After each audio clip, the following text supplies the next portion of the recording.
Have you ever wondered why someone can't stop thinking about you, why they're drawn to you like gravity, even when they don't understand why? It's tempting to believe it's about your eyes, your laugh, the way you make them feel seen. But what if it's not about any of that? What if it's not you they're falling for, but something deeper, something beneath you, something they've carried their whole lives and now they see it in you? Carl Jung, the Swiss psychiatrist and architect of analytical psychology, believed that love is rarely what it appears to be, that the people we fall for are often not the people we think they are. That when someone falls in love with you, they aren't simply responding to you, but to something unconscious, something symbolic, something missing within themselves. And that's exactly why the connection feels so powerful and sometimes so doomed. You see, Jung proposed that romantic attraction isn't random, that it isn't just chemistry or fate or coincidence. Instead, it's a kind of psychological recognition, a mirror, where the unconscious sees a piece of itself, reflected in another person. And that mirror, it can seduce you, it can heal you, but it can also break you. Think about it. Have you ever felt an instant connection to someone as if they were already familiar to you? Not in what they said or did, but in how they made you feel, like they were a lost part of you that you didn't even realize was missing. That's not magic, that's projection. In Jungian psychology, projection is one of the primary ways the unconscious communicates. It takes what we've buried, our desires, wounds, fears, and unlived potentials, and places them onto others. So when someone meets you and falls deeply, irrationally, overwhelmingly in love, it may be because you carry a piece of them they've disowned. You awaken a fragment of their soul they've long forgotten. You become the symbol, the doorway, the missing puzzle piece. This is the first reason someone truly falls in love with you. You represent something they lack. It might be a quality they've never developed, a part of themselves they're afraid of, or a trait they were never allowed to express. Maybe they're overly cautious and you embody freedom.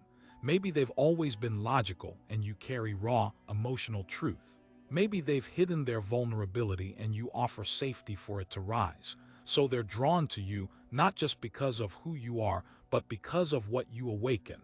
The danger, they may not know it's happening. They may think it's you they need, when in truth it's the part of themselves you reflect. And when that part begins to grow or becomes uncomfortable, the attraction may shift, fade, or turn into fear. Because love built on projection isn't stable. It's potent, yes, intoxicating, but it's also fragile. As soon as you stop playing the role, as soon as your complexity shows, the illusion begins to crack. They may say you've changed, but you haven't. They just started seeing you instead of what you symbolized. And yet projection isn't a mistake. Jung believed it was necessary, even sacred. It's how we grow, how we discover what we've lost, how we come to reclaim what was once hidden. But there's more. Jung took this idea even deeper with two of his most mysterious concepts, the anima and the animus. According to Jung, every man carries within his psyche a hidden feminine figure, the anima, and every woman a hidden masculine figure, the animus. These are not just cultural roles or personal preferences. They're universal archetypes, ancient emotional blueprints formed through our early relationships, especially with parents, and shaped by myths, art, and collective memory. They live inside us, dormant, waiting, and one day we meet someone who seems to fit that image almost perfectly, not necessarily in appearance, but in energy, in tone, in the feeling they evoke. And in that moment something awakens. It feels like destiny, like fate, like a memory from before this life. But it's not them. It's the archetype inside us being projected onto them. This is the second reason someone falls deeply in love with you.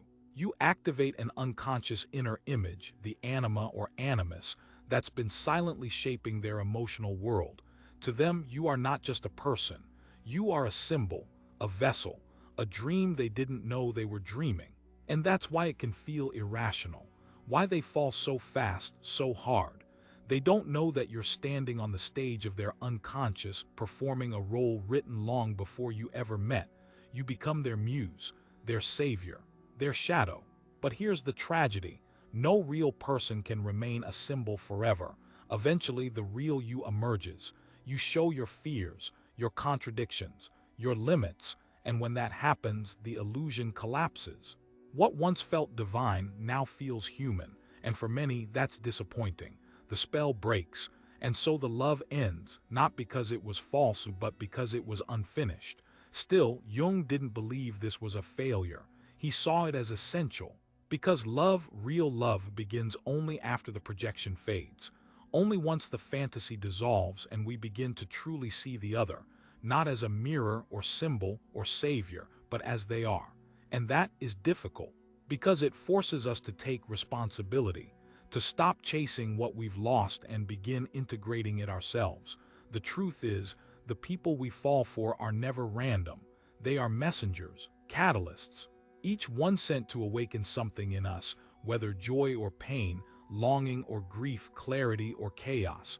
Some people come to break our patterns. Others arrive to teach us boundaries. Some reflect our potential, others our wounds. But all of them serve a purpose, to push us forward on the path of individuation, the lifelong journey of becoming whole. And this means that love is not just emotional, it's alchemical. It changes us, it exposes us.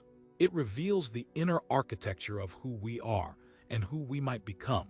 So when someone falls in love with you and you feel it, know this: you are not just you in their eyes. You are a fragment of their forgotten self, a guide for as long as the story allows. And the same is true in reverse. Think of the ones you've loved, especially those you can't explain. The ones who pulled something out of you, something raw and real, maybe even painful. You weren't crazy. You were being mirrored.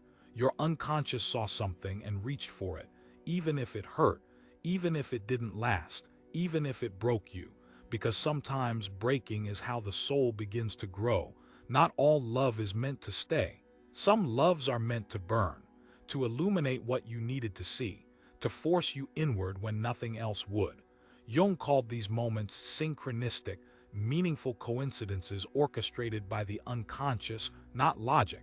So the next time someone appears in your life and evokes a feeling you can't explain, ask yourself, what part of me is waking up?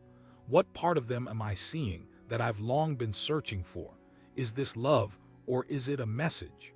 Is it desire, or is it a mirror? The difference is subtle, but the impact is everything. Because if you don't become aware of these patterns, you'll keep repeating them. You'll think it's bad luck, when in truth it's unlearned wisdom. You'll chase the same dynamics over and over, trying to resolve something inside you by finding it outside of you, until one day you stop. You see the projection for what it is, and in that moment you reclaim the power. You stop looking for someone to complete you, and instead you begin completing yourself. That's when love transforms. It's no longer desperate, no longer a search for what you've lost. It becomes spacious, honest, alive. It becomes a meeting between two whole beings, not two wounded halves trying to fuse. Because in the end, no one can carry your soul but you. And the deepest love is not about finding the ideal person. It's about becoming the version of yourself that no longer needs them to feel whole. And when you meet someone from that place, there's no fantasy to protect, no illusion to maintain, only reality, only choice, only love, real, raw, and human. So the next time someone falls in love with you, or you fall in love with them, look deeper, ask, what are we really seeing, and what inside us is asking to be seen?